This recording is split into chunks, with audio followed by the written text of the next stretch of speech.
Hello,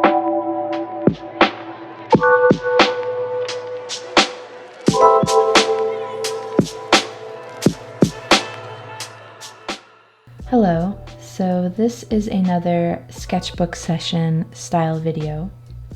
It's actually a series. I decided to use both pages on the spread for one concept. So whenever I'm doing a lettering sketch, the first thing I do is sketch out some lines for a general guideline for where I want the letters to be. For this piece, I knew that I wanted the word always to be at an angle. So I started by sketching the top and bottom line for the capital A, and then loosely sketching out the other letters. Sometimes before I start doing lettering sketches, I like to look for some inspiration, whether it be printed advertisement or just something that I see online of a style that I really like, and I use that to come up with a style of lettering for the piece. I knew for this piece I wanted it to be a thin serif, but also have some elegant flourishes to it. I really accentuated some of those flourishes in the capital A and the descender of the Y. It's always a good idea to get a good pencil sketch going before you start going in and darkening lines and using pen or ink or whatever medium you're going to use, because you may notice that the spacing is off. So you'll see me erasing and resketching quite a few times because there might just be something off with the spacing. Whenever you're doing some kind of lettering sketch that's on a slant, like I am here, you want to make sure that you look at it from different angles. So after you create your first initial sketch, be sure to look at it from a straight on view with the sketchbook laying flat, so you can make sure that the angles of all the letters make sense and there isn't some weird alignment.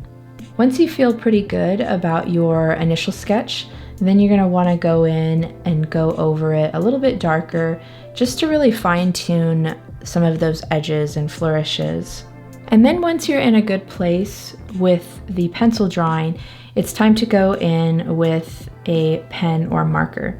I happen to be using a Unipen fine liner 1.0. So it's a pretty thick line, not very thin. And I'm using that to go over the letters following my initial pencil sketch. I already know that I want the lettering to be black, so after I do the general outline, I start coloring it in with the same black marker. You could go in with a thicker marker, but because I have these thin lines contrasting the thicker lines, I decided to stay with the 1.0 fine liner. Once I finish with the full pen outline and fill, I like to erase all of the pencil lines. Now you want to be careful, depending on the type of the pen that you're using, that this could end up ruining your artwork and you smudge the lines. So make sure that you're using a permanent marker. In this case, I'm using a water and fade proof type of a marker, so that helped to not create any smudges. Then I went into adding a little bit of metallic watercolor. I wanted to use this as an accent, so adding it as a thin line on the thick black strokes and adding it to the flourishes, as you can see here. I'm using a pretty thin brush to add this in, just so that I have a little bit more control over where the paint goes. Personally, I love the look of black lettering with accents of metallic, whether that be gold or silver or any kind of color metallic. I think it really adds to it. It's just a nice little bit of elegance. So this was the first part of the spread, the word always. For the second part of the spread, I went through the same process for the other word, never. And I wanted to pair these words together on purpose because I feel like, these are really strong words. I liked the idea of pairing together these two absolute words. always and never because they're complete opposites to each other, and I thought that they would create a beautiful lettering composition as well.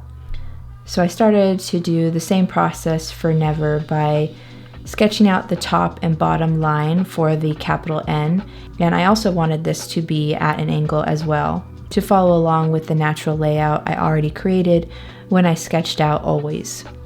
Again, I'm starting out with an initial sketch of just drawing out the basic outlines of the letters. And this one I struggled with a lot because there's actually one less letter, and I just kept getting the angle of some of the letters, like the E, a little bit off. It just looked a little bit funny. And this is what I mean by doing sketches of lettering sketches for words on a slant can be a little bit challenging because you want to make sure that all of your vertical lines are at the right angle. After I got in the basic outline of the letters, I started to add some of the flourishes, like adding little serifs and swirls to the capital N. To help fill the space a little bit more on this page, since never doesn't have a descender like always does, always had the lowercase y, so I could bring that down as a flourish, but never doesn't have that. So instead I decided to add a line flourish to the bottom just to help fill the space a little bit more. Then I used the same pen to create an outline for the letters and filled them in. And since never is one letter shorter than always, I also added a little flourish that went around the R just to help fill in the space more. And once I was finished filling in all the letters with the black pen, just as before, I wanted to erase all of the previous sketch marks just to keep things clean before I added in the gold metallic watercolor. I used the same brush and the same paint and the same general idea of just adding in the thin gold lines to help accent the letters. And this is the final outcome. Depending on the angle that you look at the sketch, you can really see the metallic paint shine. Overall, I love how the style of the lettering turned out. I will admit that the sizing is a little bit off for my taste.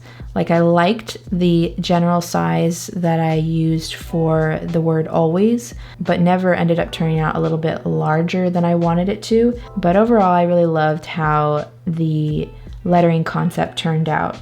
If you enjoyed watching this time-lapse experience of a sketchbook session with a little bit of watercolor, then you might want to check out one of these videos next.